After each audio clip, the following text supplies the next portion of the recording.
সৌন্দর্যটাকে বৃদ্ধি করার জন্য। তো কালকে যারা আসবে অফিসে বলবে ওয়াও এত সুন্দর ডেকোরেশন, কিন্তু এদের পিছনের যেই মেহনতটা সেটা তো যারা করছে তাদেরকে আমি অসংখ্য ধন্যবাদ জানাই। এই যে দেখেন চমৎকার।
আচ্ছা, প্রত্যেকটা অনুষ্ঠানের পিছনে কিছু মানুষ থাকে যাদের অবদানেই একটা অনুষ্ঠান সুন্দর হয় এবং প্রোগ্রামটা ডেফিনেটলি নাইস হয়। এর মধ্যে যে ভাইয়া অনেকক্ষণ ধরে কাজ করতেছে,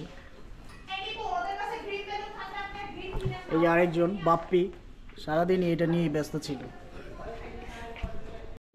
যাদের অবদানে আজকের এই সুন্দর ডিজাইনটা দেখতে পাচ্ছেন, এই লোক তারপরে সেই যে উনি, তারপরে যে স্পেশালি সে, তারা কিন্তু বিকাল থেকে খুব সুন্দরভাবে কাজ করে যাচ্ছে। এই 2025 সাল কেমন তুমি দেখতে চাও?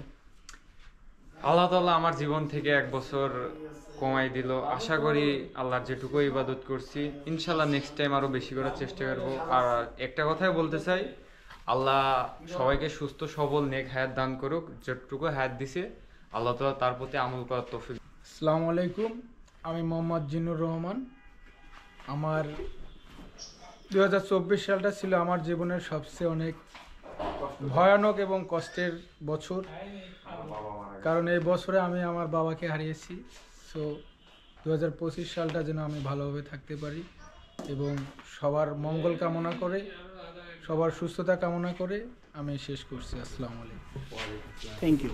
অফিসটা আমাদের সাজাইলাম, অফিসের যারা কর্মকর্তা আছে সবাই যখন সকালে আসবে আমরা অনেক আনন্দ পাবে। আমরা অনেক কষ্ট করে সাজাইলাম, আপনারা আমাদের জন্য দোয়া করবেন।